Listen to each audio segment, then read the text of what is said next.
Assalamualaikum warahmatullahi wabarakatuh.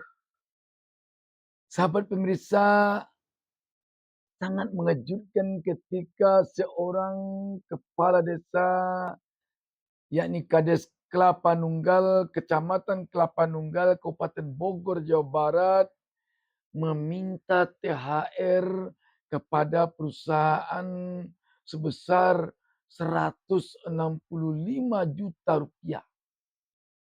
Dengan dalih bahwa ini himbauan dalam surat permintaan THR ini dikatakan THR ini untuk keperluan halal bihalal.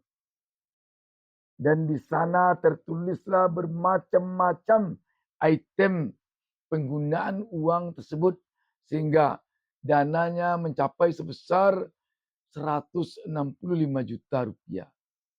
Sahabat pemirsa, memang pada bulan Ramadan atau menyambut Lebaran tahun ini kita dihebohkan oleh pihak-pihak yang memusingkan kepala pimpinan berbagai perusahaan di negara kita ini karena peminta THR ini. Ada yang dari ormas dan ini dari kepala desa. Artinya ini dari aparat pemerintah. Walaupun ini aparat pemerintah terendah. Dalam hal ini kita melihat bahwa permintaan THR ini selama ini telah membuat pengusaha kita di negeri ini benar-benar kelimpungan.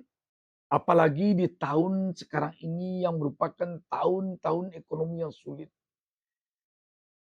Di tengah-tengah pimpinan berbagai perusahaan dipusingkan kepalanya untuk memenuhi kewajibannya membayar THR kepada karyawan dan karyawatinya.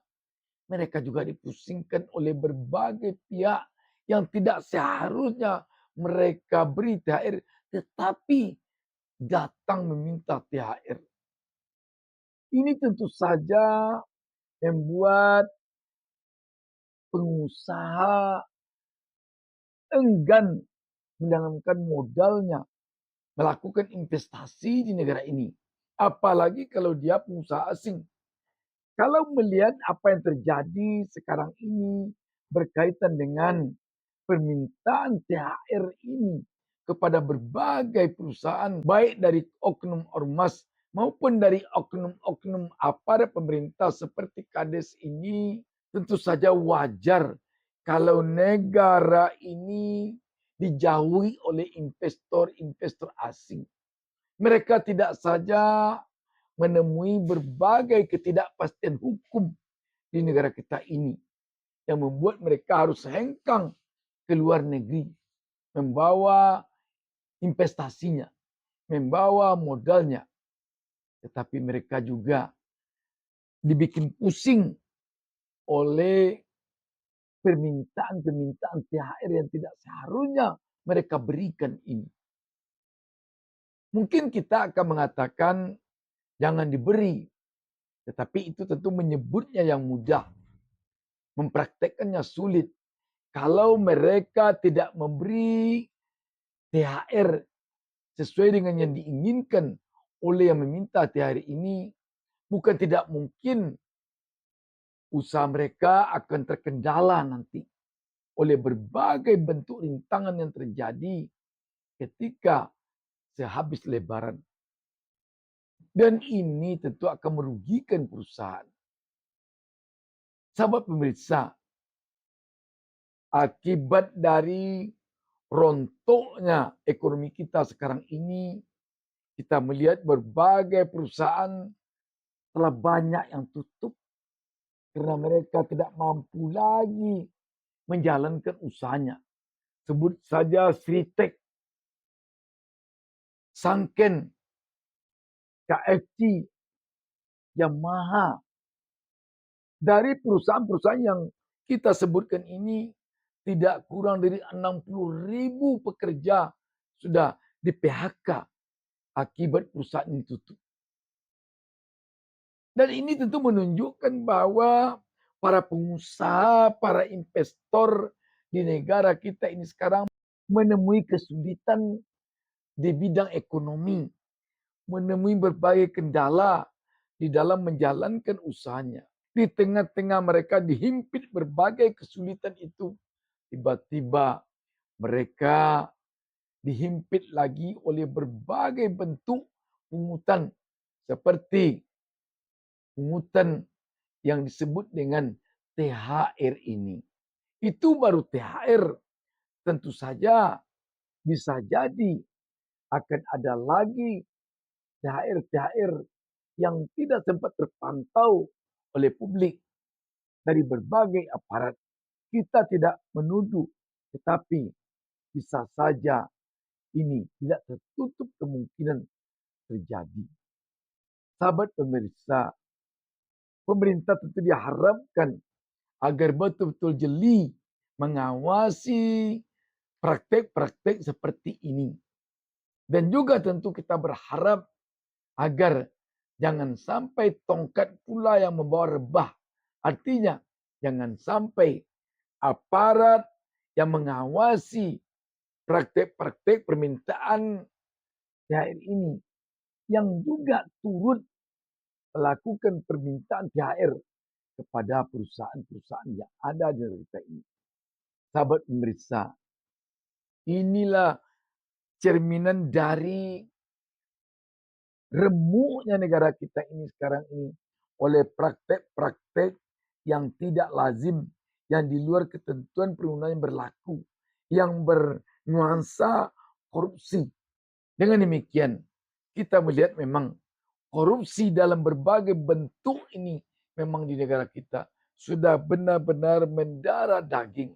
Namun sekali lagi, kita belum juga melihat ada tanda-tanda dari pemerintah akan lahirnya undang-undang perampasan aset, undang-undang untuk miskinkan para koruptor. Kalau pungutan seperti ini terjadi bagi aparat, tentu ini namanya korupsi. Baik korupsi dalam bentuk suap, gratifikasi, sogok, pemerasan, dan lain-lain. Sahabat pemirsa, kapan negara kita ini akan betul-betul menjadi baik kalau sakitnya sudah seperti ini? Kapan? Korupsi mulai dari tingkat yang sangat besar, ratusan triliun yang terjadi akhir-akhir ini di berbagai BUMN sampai kepada tindakan dilakukan oleh aparat pemerintah paling bawah di negeri ini, yakni kepala desa. Mau apa lagi negara kita kalau sudah begini? Sementara rakyat semakin tercekik, semakin susah, ekonomi semakin sulit, lapangan kerja semakin sempit. Dan kesempitan lapangan kerja ini akan ditambah lagi dengan berlakunya undang-undang TNI, di mana pada posisi-posisi sipil nanti akan ditempati oleh TNI. Dan tidak tertutup juga kemungkinan ketika nanti undang-undang Polri yang baru telah muncul pula. Bukan tidak mungkin nanti di samping TNI akan mengisi pos-pos yang selama ini ditempati oleh sipil. Bukan tidak mungkin Polri juga akan menempatinya. Sebab selama ini kita juga melihat berbagai posisi sipil telah ditempati oleh Polri. Sahabat pemirsa, dari mana harusnya negara kita ini lagi akan memperbaiki berbagai sengkarut ini? Dari mana? Ini sudah kusut sarang tempua. Sulit memperbaikinya kalau sudah seperti ini. Apalagi jika pemimpin kita tidak benar-benar serius memperbaiki ini. Dan salah satu bentuk keseriusan aparat kita, pemimpin kita memperbaiki sengkarut seperti ini adalah memulai dari menghentikan tindakan korupsi dari aparat yang paling atas, dari pemimpin yang paling atas sampai kepada pemimpin yang paling bawah. Dan salah satu bentuk yang sampai saat ini dipandang sangat jitu di dalam pemberantasan korupsi, di dalam pemberantasan sogok suap dan pemerasan adalah melalui undang-undang perampasan aset. Dan itu sekali lagi kita sampaikan sampai saat ini belum juga ada tanda-tanda akan lahir undang-undang itu. Sahabat pemirsa, sekali lagi sulit kita mengatakan apa yang harus kita katakan untuk perbaikan sengkarut ini. Sampai kepada THR bernuansa pemalakan kepada perusahaan. THR apalagi dalam bentuk lain. Demikian opini BN pada kesempatan ini. Sampai jumpa lagi pada opini BN berikutnya. Wassalamualaikum warahmatullahi wabarakatuh.